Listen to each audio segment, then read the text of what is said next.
자, 이번에는 나는 오늘 해설입니다. 짜잔, 토마토 너무 귀엽죠? 자, 그럼 바로 들어가 보도록 하겠습니다. 자, 학습지를 보면 문학작품의 재구성이라고 되어 있어요. 자, 문학작품의 재구성의 의미 보겠습니다. 문학작품을 재구성하는 거, 우리 지금 수행평가 하고 있는 게 재구성이잖아요. 이 재구성은 어떤 작품을 읽고 내용, 형식, 갈래, 맥락, 매체 등을 바꾸어 쓰는 것을 말합니다. 자, 예를 들면 이런 거죠. 우리 메밀꽃 피는 필무렵을 읽었잖아요. 그 소설을 드라마로 만든다거나 그럼 매체가 바뀌는 거겠죠. 아니면 그 소설을 현대 시대로 바꾼다거나 그럼 맥락을 바꾸는 게 되겠죠. 아니면 그 소설을 시로 바꾼다거나 그럼 갈래를 바꾼 게 되겠네요. 아니면 그 소설을 고전 소설 느낌으로 바꾼다거나 그러면 형식을 바꾼 게 되겠죠. 아니면 그 소설의 이 틀은 그대로 하지만 중요 사건을 비슷하게 다른 내용으로 만든다거나 자, 이런 건 내용 재구성이 되겠습니다. 저 대표적인 걸로 이런 게 있어요. 백설공주 이야기를 흑설공주 이야기로 바꾸는 거. 그게 바로 내용을 바꾸는 예시가 되겠죠. 자, 필요한 태도를 보겠습니다. 작품의 갈래적인 특성이나 형식적 특징을 잘 이해하고 있어야 합니다. 여기서 갈래적 특징은 우리 지난 옛날 그 수업 시간에 배웠던 서정갈래, 서사갈래, 극갈래, 교술갈래를 말합니다. 자, 그 갈래별로 가지고 있는 특징을 잘 알아야 한다라는 얘기예요. 그리고 형식적 특징은 그 작품이 가지고 있는 형식적인 특징을 잘 알아야 한다는 겁니다.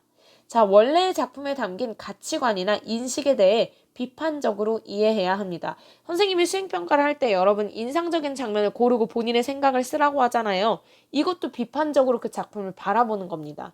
자, 그 다음 자신의 시각이나 가치관을 담아야 합니다.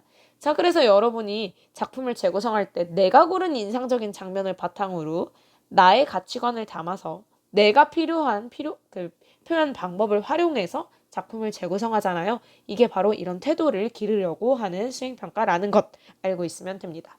자, 다음 넘어가 볼게요. 다음은 재구성 방법입니다. 자, 재구성 방법에는 크게 형식, 갈래, 내용, 매체를 바꾸는 게 있습니다. 선생님 아까 맥락 바꾸는 것도 있었잖아요. 맥락 바꾸는 것도 있어요. 하지만 굳이 실어놓진 않았어요. 왜냐면 쉽거든요. 맥락 바꾸기. 시대를 바꾸는 게 맥락 바꾸기 중에 하나입니다. 그거 알고 있으면 돼요. 자, 형식은 갈래나 내용, 매체는 유지하면서 형식을 바꾸는 방법이에요. 예를 들면 서정갈래의 자유시를 시조로 바꾸는 방법입니다. 서정갈래는 자유시뿐만이 아니라 시조, 한문시, 향가, 가사 이런 거 등등등 너무 많아요. 이 중에서 서정갈래를 똑같은 그 서정갈래 안에 있는 다른 갈래로 바꾸는 거. 이게 바로 형식 바꾸기가 될 수 있습니다. 자, 그 다음 갈래 보겠습니다. 갈래는 내용 매체는 유지하되 갈래를 바꾸는 방법을 말합니다. 자, 여기 형식이라고 잘못 나왔는데 선생님이 써볼게요. 여기 갈래. 이거 너무 못 쓰는데?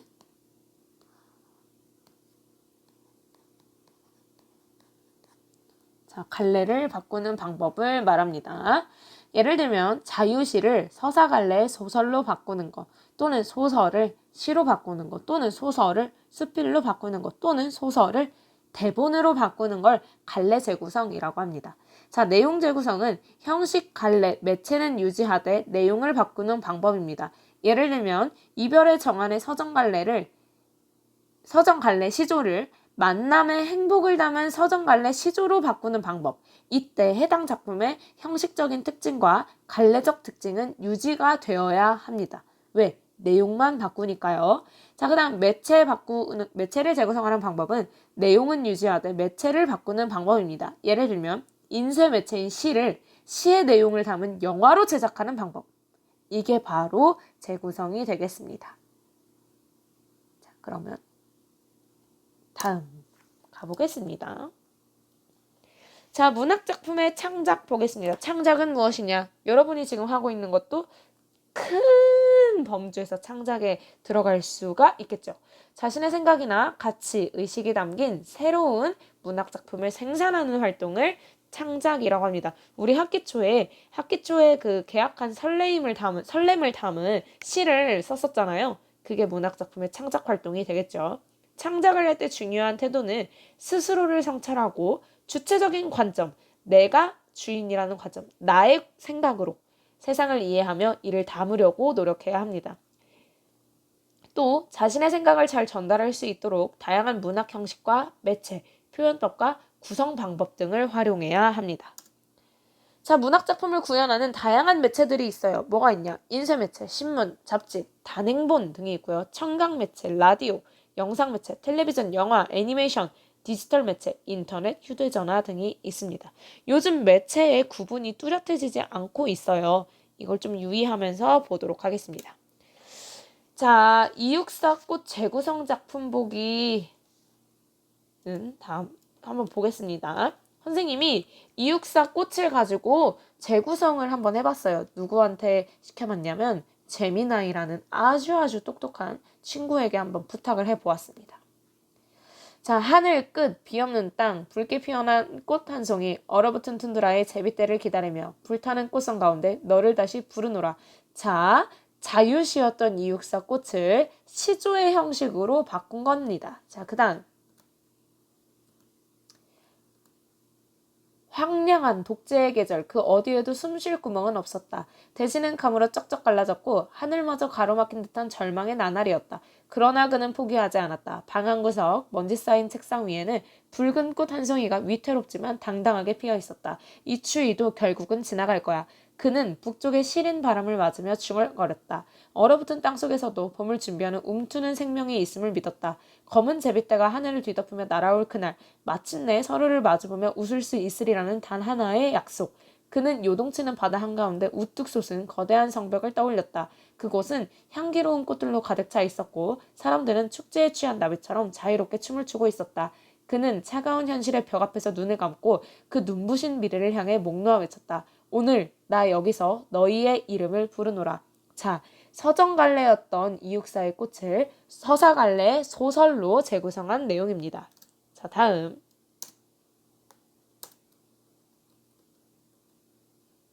자, 내용 재구성 중에 하나인데요. 자, 네 마음은 차갑게 굳어 다정한 말 한마디 없는 그때에도 오히려 내 사랑은 빨갛게 피지 않는가.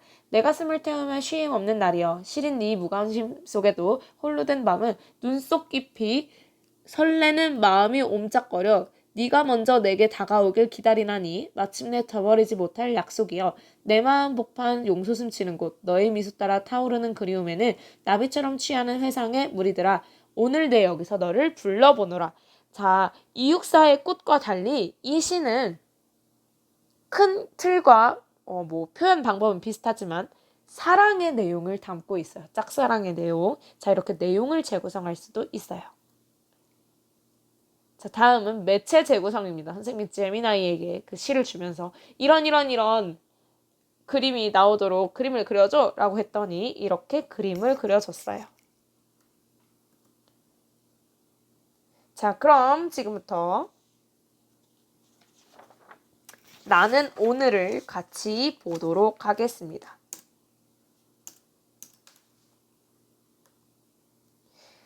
자, 먼저 우리 교생 선생님이랑 봐서 알고 있어요. 자, 볼게요. 나는 오늘. 자, 첫 번째 연애도 나는 오늘, 두 번째 연애도 나는 오늘, 세 번째도, 네 번째도, 다섯 번째도, 여섯 번째도, 일곱 번째도, 여덟 번째도, 그리고 마지막까지 나는 오늘이라는 말이 계속 반복되고 있어요. 자, 이렇게 형식이 반복되고 있기 때문에 뭐가 생긴다? 운율이 생긴다. 자, 그럼 토마토 볼까요? 선생님이 하트 해놨습니다. 토마토는 무엇이냐?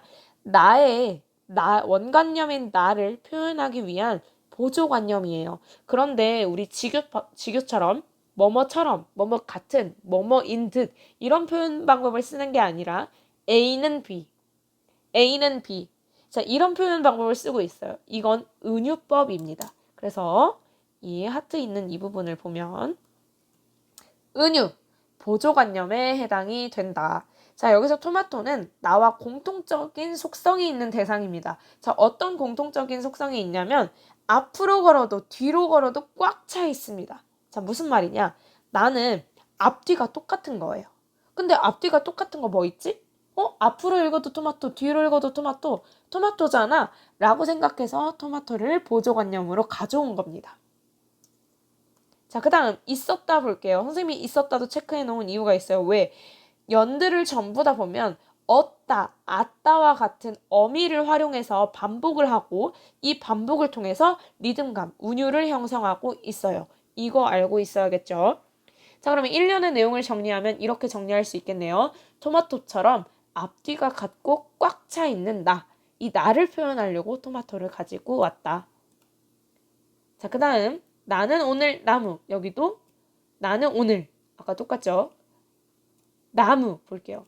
자, 나무도 마찬가지로 보조관념에 해당이 됩니다. 그 다음 졌다, 얻다. 자, 여기는 쏟아지었다를 쏟아졌다라고 줄인 거예요. 자, 마찬가지로 얻다, 아따의 형식을 반복해서 리듬감을 형성하고 있다. 자, 여기는 이런 걸 생각하면 됩니다. 나무는 여러분 자랄 때 뭐가 필요하냐면 햇빛도 필요하고 물도 필요하고 바람도 필요하겠죠. 자, 이것처럼 나도 이 햇빛, 이 바람을 온몸으로 느끼면서 성장하고 있다는 거예요. 나 햇빛과 바람과 이런 걸 느끼면서 성장하는데 나무랑 똑같잖아 라고 생각해서 나무를 보조관념으로 가지고 온 거예요. 자, 그 다음 선생님이 얘기한 겁니다. 나의 감정을 내가 막 이렇게 성장하는 감정을 직접 표현하는 대신에 비유를 활용해서 구체적인 상황을 감각적으로 표현하고 있다. 나무라고 이야기하면서 햇빛, 따뜻한 햇빛이 내 위로 쏟아지는 거, 바람에 몸을 맡기고 있는 이런 감각적인 표현으로 나의 감정, 내가 성장해가고 있다는 이 느낌을 표현하고 있다. 자, 그 다음 나는 오늘 유리. 왜 유리냐면 금이 간 채로 울었대요. 근데 잘 봐야 돼요, 여러분. 금이 갔다는 건 내가 상처를 받았다는 거잖아요. 근데 상처는 이 몸에 나는 상처 말고 마음에 생기는 상처는 눈에 보이지 않습니다. 근데 이 눈에 보이지 않는 걸 어떻게 표현한 거예요? 유리에 금이 갔다. 구체적으로 표현을 한 거예요. 금이 간 채로 슬픈 마음, 상처받은 마음, 서러운 마음을 시각적인 이미지로 표현하고 있다. 자, 이것처럼 금간유리처럼 상처받은 나를 유리라고 표현을 한 거죠. 유리가 금 가면 깨지기 직전이잖아요. 지금 나도 이 슬퍼서 깨지기 직전이다 라고 얘기를 하는 거죠. 그 다음 여기서는 구름하고 똑같아요. 왜냐? 시시각각 표정을 바꿀 수 있거든요. 왜? 구름은 날씨에 따라서 먹구름이 될 수도 있고 뭐 양떼구름이 될 수도 있고 뭉게구름이 될 수도 있고 안개구름 여러 가지 구름의 종류가 다양하잖아요. 이것처럼 나도 시시각각 표정을 바꿀 수 있다는 거예요. 자, 기분에 따라 내가 표정이 바뀔 수 있잖아. 어머나 구름이랑 똑같네 라고 해서 구름을 보조관념으로 가지고 온 겁니다. 자, 구름처럼 변화무쌍하고 가벼운 기분인 나를 표현하고 있다. 자, 다음 년 보겠습니다. 이번엔 나는 오늘 종이입니다. 자, 왜 종이냐면 무엇을 써야 할지 종잡을 수 없었대요. 자, 무슨 말이냐? 내가 너무 마음이 갑갑하고 막막한 거예요. 뭐라고 써야 될지 생각은 많은데 이게 밖으로 표현되지 않는 이 막막한 심리를 종이라고 표현을 한 겁니다. 써놨죠? 막막한 심리를 표현했다. 근데 결국엔 쓰지 못하고 텅 빈 상태로 가만히 놔두고 사각사각이라고 해서 위로라는 관념을 청각적 이미지로 표현하고 있습니다. 왜? 내가 오늘 종이야. 나는 지금 종인데 이 마음이 너무 막막해서 이 종이에 뭐라고 쓰지를 못해. 뭐라고 쓰지를 못하는 내가 지금 막막한 거잖아요. 그럼 뭐라고 쓸 수 있는 그 순간은 내 마음이 괜찮아졌다는 건데 내 마음이 괜찮아질 수 있도록 쓰는 사람 이걸 사각사각이라고 표현해요. 종이에 무언가를 쓰면 사각사각 소리가 나잖아요.